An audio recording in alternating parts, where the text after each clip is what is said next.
Okay. The study really challenged us to move beyond what we have seen in the prior storms or disasters, even the most severe. We had to critically examine the nation's preparedness for a catastrophic, widespread power outage, one that is beyond anything that we have experienced in terms of severity, scale, duration, and consequence. And we found that the status quo of existing frameworks and processes is not enough to prepare for and respond to these events. That is not to diminish the important work that is being done in many fronts. There has been continuous improvement in our disaster response processes and frameworks, especially following the severe natural disasters experienced in the past decade. We also learned of a number of ongoing efforts by industry and government, Chris mentioned some of them, that are important and should continue to be advanced and supported. When we last met in June, we shared with you the results of the scoping effort that helped narrow the focus for this current study. Since we were unable to meet as planned in September due to Florence, we want to quickly review some necessary background. First, we will provide a quick overview of the scoping effort, followed by our tasking from the National Security Council and how we approach this study, including what we mean when we talk in this study about catastrophic power outages. Second, we would like to spend the bulk of our time today discussing the recommendations for approval by the full council. The information we present today is at a high level, and additional detail can be found in the report. You'll also see references to the page numbers at the bottom of each slide where detailed information can be found in the report. The loss of power in the electric grid is a common study topic, as power seems to be acknowledged as the most critical of the critical infrastructures. Thus, the NSC tasked us in November of 2017 to first define a narrower scope for the actual study of how to improve the nation's capacity to survive a catastrophic, long-duration power outage. An initial working group, chaired at that time by Ben Folk and Jan Allman, conducted interviews with 21 senior leaders and experts and reviewed more than 350 sources.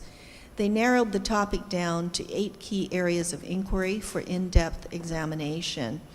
The hard work of the 6 NIAC members who made up the working group for the scoping effort provided the foundation for this study, and they're identified in the appendix to the report. We learned in the scoping effort that significant progress has been made in emergency response and recovery planning in recent years. However, our nation's critical infrastructure and services are growing more interconnected and interdependent, which creates severe response and recovery challenges during a catastrophic power outage. An event of this unprecedented but totally possible requires a new approach. The NSC tasked us in May to build on our work from the scoping effort and develop findings and actionable recommendations on how the public and private sectors can work together to mitigate the risks posed by catastrophic power outages. I won't read through the entire tasking, but I do want to highlight the 5 issues the NSC asked us to address. Approaches to increase resilience and reliability to infrastructure systems, including through investments. The factors needed to maintain national and economic security and critical lifeline operations while restoring power. The ability to prioritize and coordinate resource sharing across federal, state, and local entities and the private sector. The current understanding of critical infrastructure interdependencies and how FEMA's power outage incident annex fits within current public-private preparedness activities. To complete this study, the NIAC formed a working group of 10 members, many of whom also participated in the scoping effort to give us continuity during the study itself. And I want to thank the working group members who I named earlier. The scoping effort provided us with a framework, but we knew we needed to vet and validate those ideas. To do this, we formed a study group of 13 subject matter experts from many different sectors, and a full list is included in the backup slides, and several of those members are here in the room today as well. The study group gathered an enormous amount of information through research and panel discussions with dozens of experts. The work of the study group was a key input for the working group to help us develop our recommendations and supporting findings. And I will mention that the study group really was at the operational level. It consisted of people who are really in the trenches working these issues day in, day out, and we felt that that would be a good way to vet many of the initial findings of the scoping group. While the study group conducted its work, the working group pursued its own information gathering through research and interviews with senior leaders in government and experts in infrastructure, security, and resilience. Between the scoping effort, the study group, and the working group, we interviewed 65 experts in government, industry, at NGOs, in academia, and reviewed more than 700 sources. Based on all of the insights and information gathered, we found that while the nation has steadily improved its ability to respond to major disasters, existing plans and strategies would fall short during a catastrophic power outage. And so what did we mean when we said catastrophic power outage? There are a number of terms used by federal agencies and in the emergency management space to describe severe, long-lasting disasters, and we are not replacing those definitions. I won't read through all of these, but we did feel like we needed to define what we thought the NSC was asking us to study to make sure that we didn't cross over into other efforts that were ongoing. And so defining it helped us frame the study and provide the context. So for our purpose and our purpose today, catastrophic power outages are events beyond modern experience that exhaust or exceed the mutual aid capabilities, as I mentioned earlier. There are robust emergency response plans and mutual programs, but during an event of this scale, utilities and states are unlikely to have surplus supplies or workforce, and depending on the severity of the event, it may be impossible to bring help in from unaffected areas of the country. It is also likely to be an event that occurs with limited or no notice and potentially includes both man-made and natural threats. Events of this scale could include a sophisticated cyber-physical attack timed with a major natural disaster, repeated events in a short period of time that cause significant physical damage, or even electromagnetic events, whether natural or man-made, that could cause severe damage. This is an important distinction because while we did not focus on cause, we want to make clear we are not just talking about a bigger, stronger storm. Long duration, lasting at least 2 months, but more likely 6 months or longer. You mentioned Puerto Rico, could go for a year or more. This would be due to physical destruction to equipment, severity of the event limiting the available workforce, or inability to create or transport the replacement parts needed. Affects multiple states or regions, impacting between 50 to 75 million people and threatening state and or regional economies. Causes severe cascading impacts across critical sectors as the outage persists and backup generators run out of fuel, break down, or become insufficient. In short, the NIAC was asked to examine the nation's ability to withstand a catastrophic power outage of a magnitude beyond modern experience, exceeding prior events in severity, scale, duration, and consequence. The complexity of this challenge requires working across agencies, all levels of government, and critical infrastructure sectors. Our recommendations seek to address this problem in 2 ways. First, we believe we need a national approach to prepare for, respond to, and recover from catastrophic power outages that provides the federal guidance, resources, and incentives to take action across all levels of government and industry down to the community and individual level. Federal leadership to achieve this is crucial.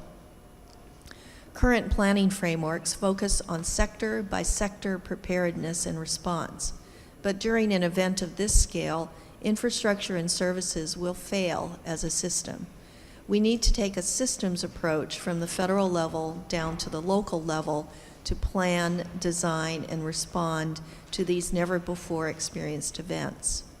Second, we need to improve our understanding of how cascading failures across critical infrastructures will affect restoration and survival during catastrophic power outages. This involves identifying the cascading failures that will impact key sectors, especially for power, natural gas, and communications that have a critically important role in restoring power and maintaining lifeline sector operations. We developed specific recommendations under these two categories.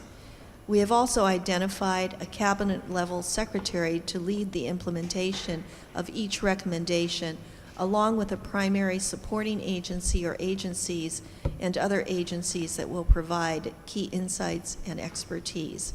And I will say that this is the first NIAC study that I've been involved in where actually we have also focused on the capabilities that DoD can bring to the table this time around. Implementing the recommendations will require federal leadership and substantial coordination, not just among agencies, but also across state, local, tribal, and territorial governments, and across all critical infrastructure sectors. Finally, through the course of the study, we learned about a number of ongoing initiatives in the public and private sector that are in line with our recommendations and should be supported and advanced. In the interest of time, the recommendations will only be summarized today, but our report provides more details on the action needed and the findings that create the basis for the recommendations. Our first recommendation is around the federal authorities. An event of this scale, with severe economic and national security implications, will require an unprecedented level of federal leadership.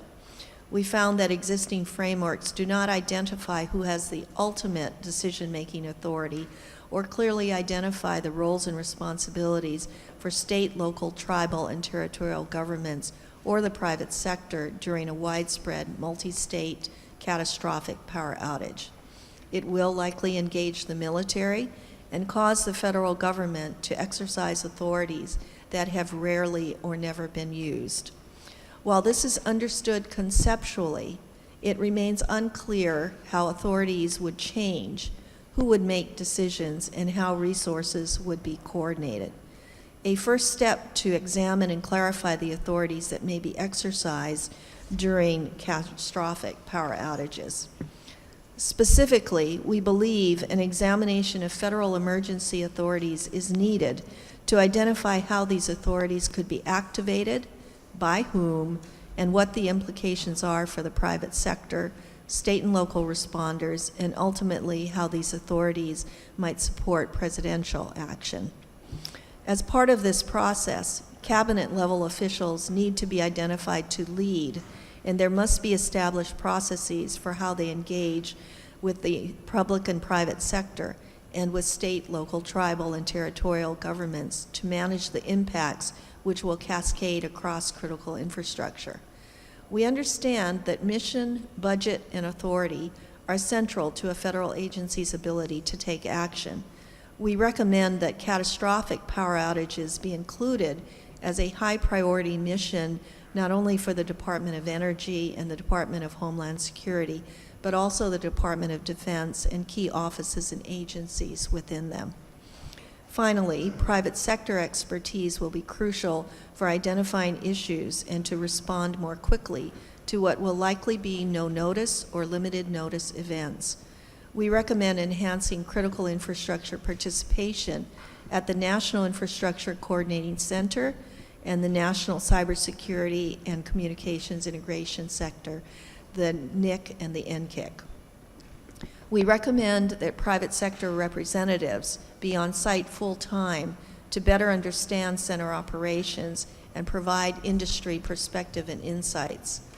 At a minimum, the electric, financial services, and communications sectors are currently structured to easily identify appropriate representatives from the sector coordinating councils or information sharing and analysis centers to be on site. But these cannot be the only sector representatives.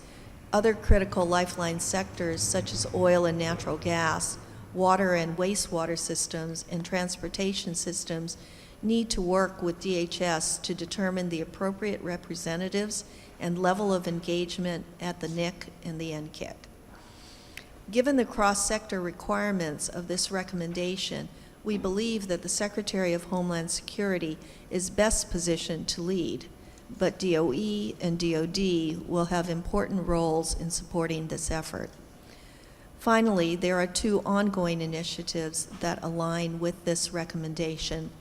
FEMA is currently updating the National Response Framework and adding a cross-sector emergency support function, and DOE is working to outline how grid security emergency orders are handled.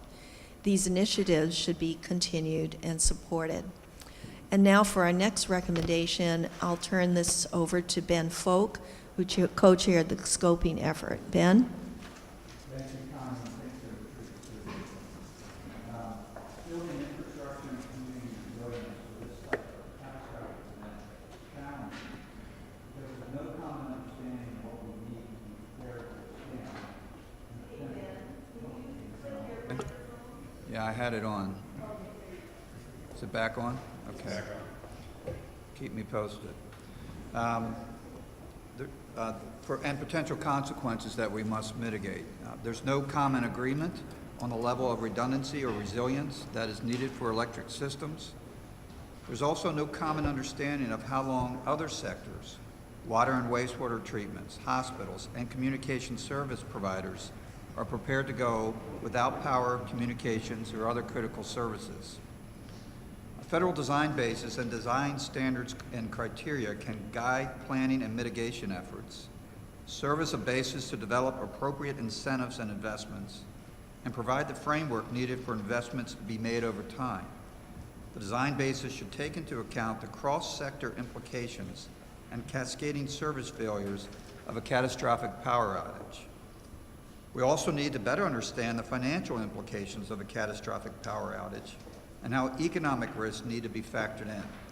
We recommend an assessment of the economic and socioeconomic impacts of these events. The analysis should also examine and identify any barriers to federal financial support services for tribal and territorial governments to ensure that they have access to resources given the economic and geographic limitations some face. There are two ongoing initiatives that we believe the federal design basis could be integrated into or supported by. The National Institute of Standards and Technology Community Resilience Program provides tools, guidance, and resources to assess resilience and support informed decision-making. We would recommend that the federal design basis criteria be integrated into this program's efforts. The newly formed National Risk Management Center is in the process of identifying national critical functions, and we recommend that the results of this analysis and the center's analytical capabilities be shared with state, local, tribal, and territorial governments and owners and operators to help inform decision makers as they identify state and community level critical functions that must be prioritized for restoration and hardening investments. The implementation of this recommendation is going to involve a number of agencies, but should be led by the Secretary of Homeland Security, with DOE providing the primary support role. Other agencies that will have crucial roles include the NRMC, the NIST Community Resilience Program, and the Council of Economic Advisors.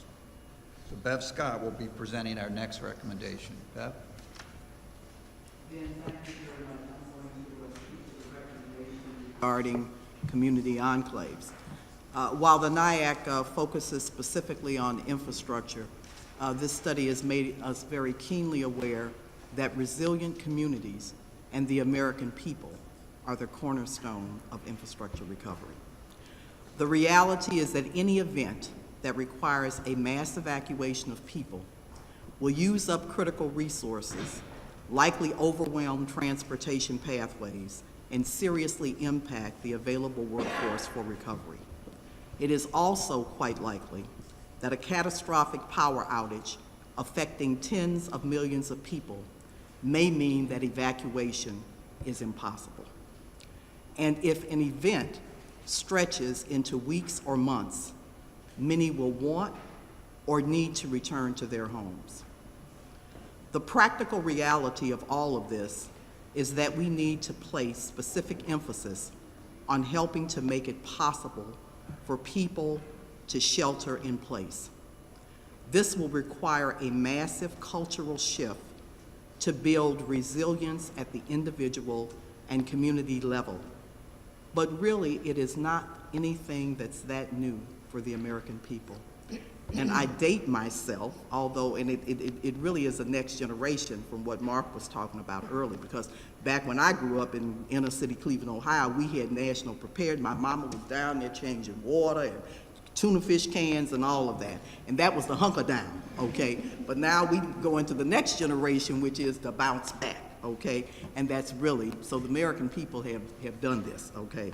And so we're really talking about that massive cultural shift. It will also require the federal government to provide the guidance and the resources needed to accomplish this. We recommend that the federal government, led by the Secretary of Homeland Security, develop guidance and provide resources for states, territories, cities, and localities to design and create community enclaves. These community enclaves are not new mass shelters or camps. They would leverage existing facilities and the supporting infrastructure they need. The enclaves would be strategically located across communities to support public health and safety by co-locating critical services and resources and allowing residents to be able to stay in their homes when that is possible. We are not talking about a race to build new structures, although that may be the answer in some instances. First, we suggest leveraging and building upon existing community structures. Schools, malls, could be an indoor stadium that can be upgraded using agreed upon resilience standards, fuel, power, communications, and creating local resilience centers quicker and at less cost than just running out building new ones, okay? That said, guidance and resources will be needed to establish these enclaves, starting with identifying the critical lifeline functions that must be provided, supported, and for how long: electricity, fuel, clean drinking water, wastewater services, food, refrigeration, emergency medical services, communications capabilities, and some access to financial services have been identified by all the folks that we have been just pleasure to talk with, are just some of the critical lifeline services that would be needed to sustain local communities and prevent the necessity for mass migration. So while not a cookie cutter, this is really important work that will require that there are going to have to be some clear but very simple requirements. Demonstrations of different community enclave design approaches should be supported, and peer-reviewed results and lessons learned provided to utilities and communities. These demonstrations could range from hardening existing infrastructure to microgrids that combine distributed energy resources, energy storage, and innovative consumer technologies. Voluntary assessments of critical functions at the state, local, tribal, and territorial level are needed to help identify the existing infrastructure and the services that are needed to establish and support these community enclaves. And finally, and perhaps most importantly, the success of this recommendation requires a massive cultural shift to make people, each of us, more self-reliant and thoughtful. We know that FEMA's 2018-2022 strategic plan includes the goal of building a culture of preparedness, and we believe this is absolutely crucial, and we want to support everything that FEMA is doing in terms of its efforts in this space. Once again, a little personal note. I have family all through the Gulf, Mobile, Louisiana, Texas, and we are blessed to have 6 elders, and they range from 84 to 94 years old, one to be 95. And that needs to start, and it does, with a personal family thing of what do we do? Ain't sister over here, this one over here, because you cannot have the expectation when something hits, okay? And those are just some of the kinds of things that just not rocket science, okay? That are some of the things that when we're talking about this, it needs to get, all of us have a responsibility. So here we believe again that the Secretary of Homeland Security is best positioned to lead implementation of this recommendation with primary support from FEMA Cybersecurity and Infrastructure Security Agency, DOE, and the NIST Community Resilience Program will also have very key roles in this implementation. And now I am going to turn it over to Terry Boston, who will review recommendation number 4. If I can, and kind of using your earlier comment that we could jump in throughout, if that's okay. So this, as we were talking in June, we got the initial readout of the report. The community enclaves piece was probably one of the more innovative aspects of the report, and that still resonates. I did want to point out that Jeff Byard from FEMA has joined us. You do mention a few things in here, whether it's Administrator Long has really been hitting this community of preparedness over the last 2 years. Secretary Nielsen, persistence, resilience, the resilience agenda that we're kicking off. So I didn't want to make sure, Jeff, if you wanted to say anything. Thanks, Director, and we'll see out some of the best seafood in Northern Ireland. I know well. I don't know, you may have power issues with you. Not for a long time. Just gonna hold it up now.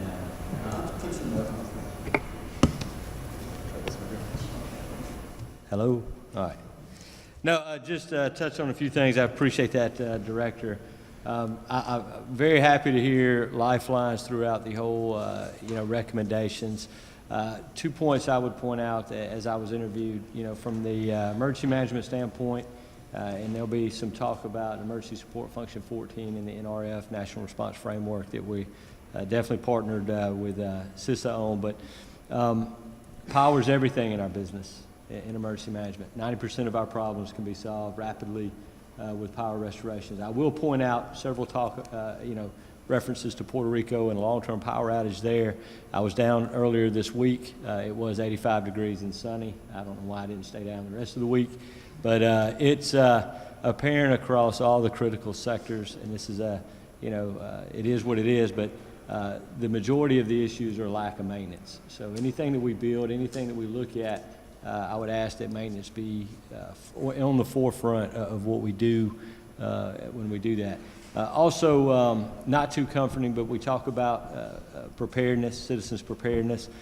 We also use a phrase that, we are 4 meals away from anarchy in our country. So when you think about that, power is related to that. We are dependent on just-in-time services. We're dependent on supply chains. We're dependent on goods and services being shipped. We're dependent on, in essence, the economy, which takes power to drive that. So I think there's more to come on that when we talk about that. But I appreciate that, Director Krebs. Thank you. Yeah, one last thing. ESF14 is a manifestation. So you have to twice, by the way. I'm just going to start shouting. ESF14 is a direct manifestation of the lessons learned from Harvey, Irma, and Maria. We piloted it this hurricane season. We'll include it in doctrine for the next hurricane season. But there are other things that we're continuing to learn through hurricane season, whether it was Florence or Michael. That was the first time I'd really seen close coordination between power and communications. We were making some jokes between DOE and DHS about some of the band names that we had created, heavy metal band names like Chainsaw Discipline. Any of you that were on those calls pulled together by the ESSCC, what can we do to ensure that we're not seeing siloed emergency response? Again, these are things that are captured here that will manifest in the subsequent implementations, but we are continuing to learn, continuing to implement, and it's good to see that some of that feedback is rolling into the report. If I can just say something, because this is kind of one of my biggest hot buttons, is this right here, and I just want to add my 2 cents on it, is that really around that cultural shift in education, and I think we got to start even in the school systems, starting young, right? what do people need to do in case of crisis, and really getting that public-private partnership involved when community crisis hit. And the more involvement we have around that, you know, and I go back to that bird flu, you know, that get community stimulation, preparedness, we cannot do enough around that.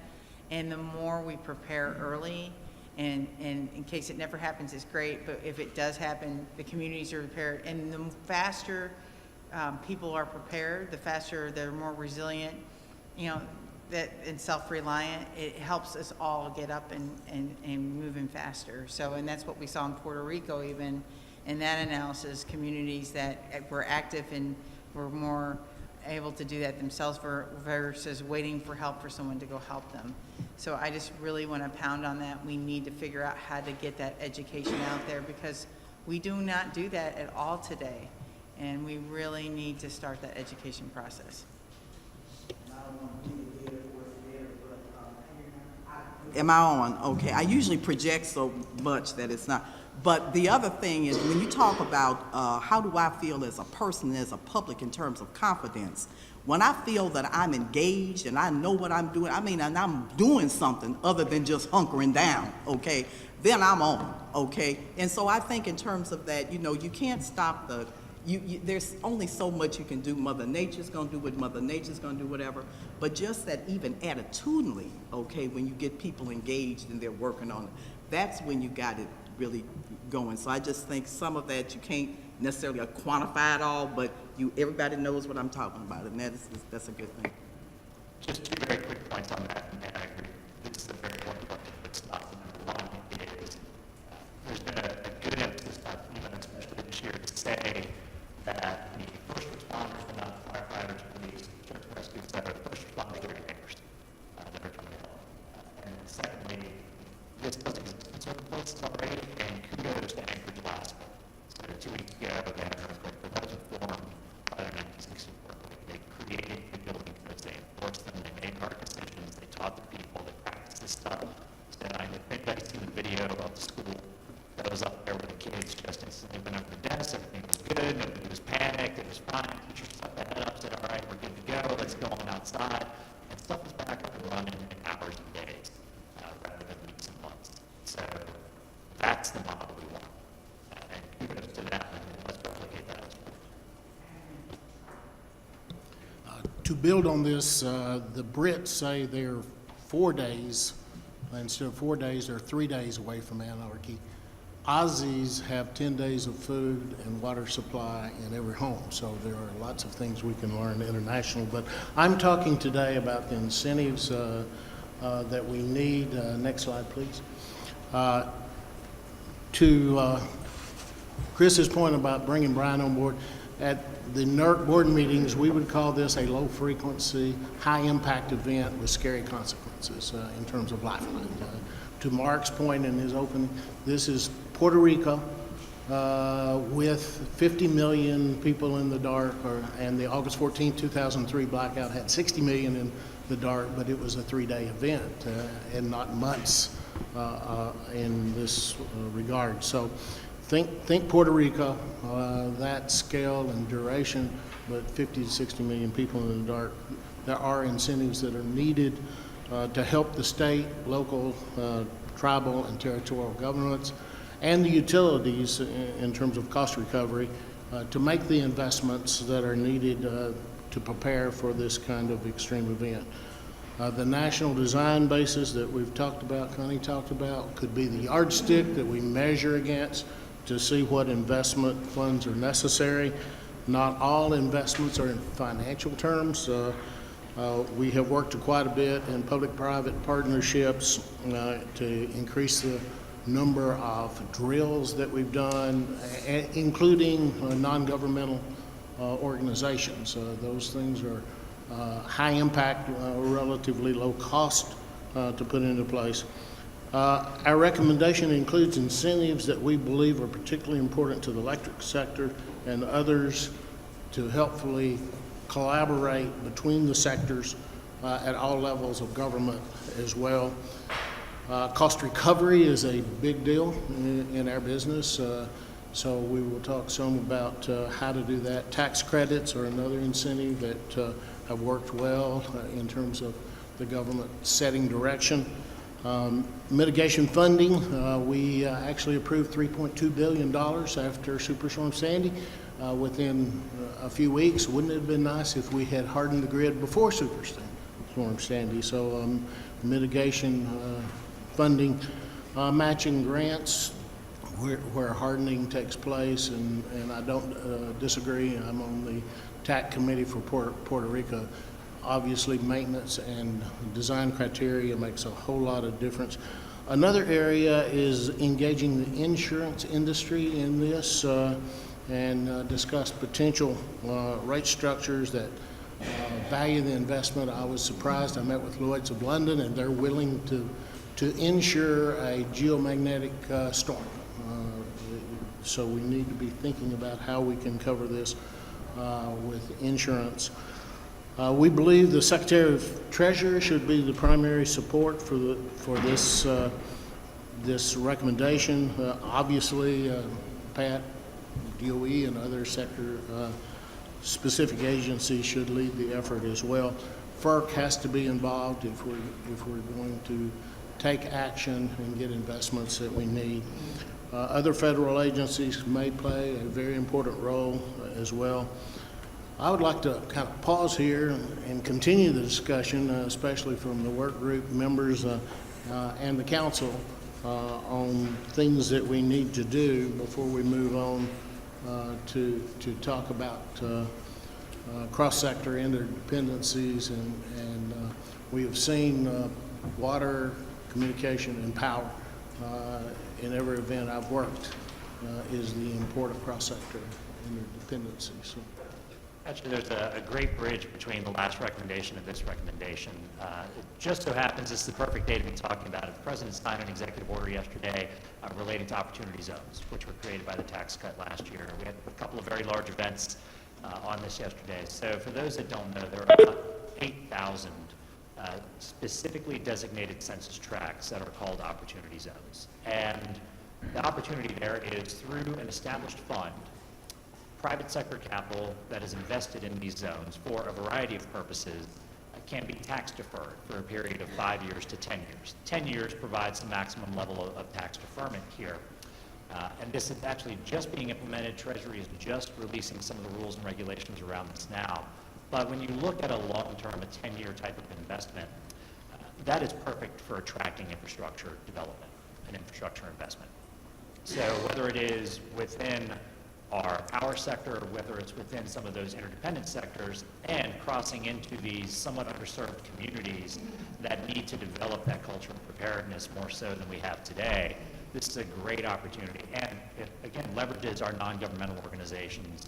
These funds are in the process of being created. There are a number of academic institutions that get to exercise their roots as anchors of their communities and helping to form these non-governmental organizations and identify the funds and identify these opportunities that exist within these zones. Some of these are places that really desperately need the levels of infrastructure investment today. So it's an opportunity for us to say, if we're going to make substantial investment in redeveloping some of these areas, let's make it more resilient ahead of time. Much to your point of, it'd be great if we didn't have to harden afterwards. This, and in the course of the next 10 years, is an opportunity to harden or make more resilient through other means ahead of time.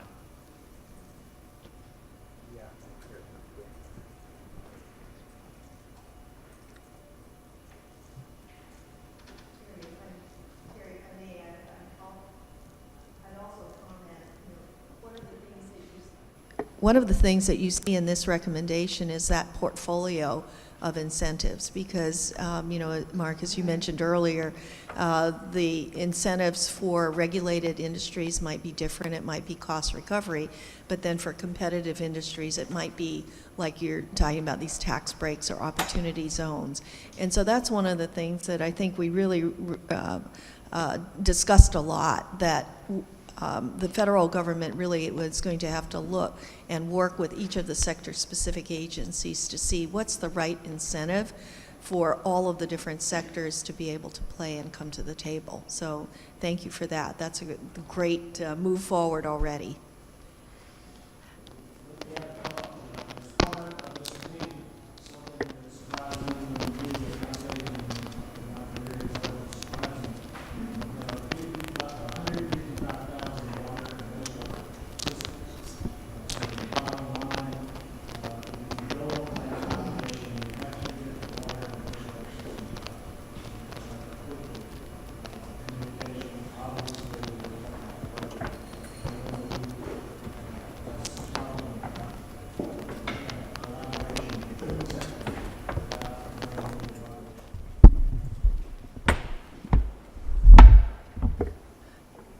So let me stop before we move to sort of the second category of recommendations and just ask if there's any other questions about the first part. Bob, you look like you've got one there.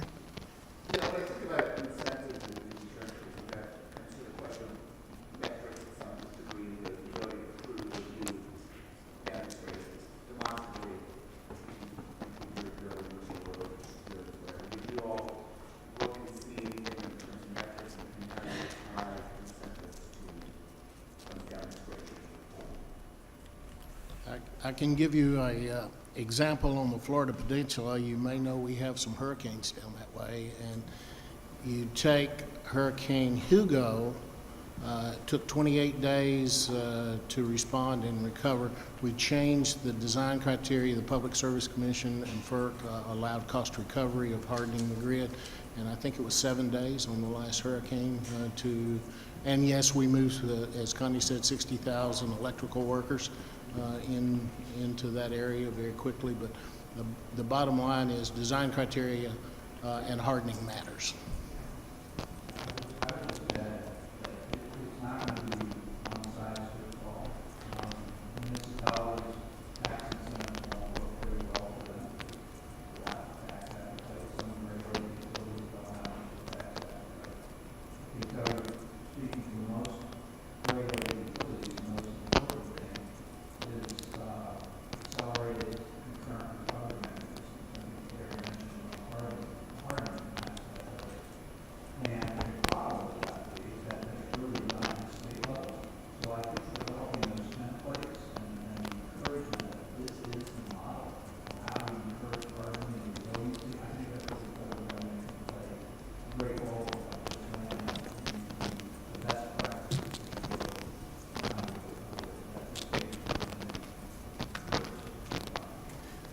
Here's something else that may be of value is if we go back and look over the last 5 years of how much money the government has spent in response to the disasters, and we think about an incentive program where if organizations were able to meet a particular standard, let's say as defined as far as leading practices, then maybe the government can do a review on that, give them a grade, kind of like the old blast zone, buffer zone type of incentive program.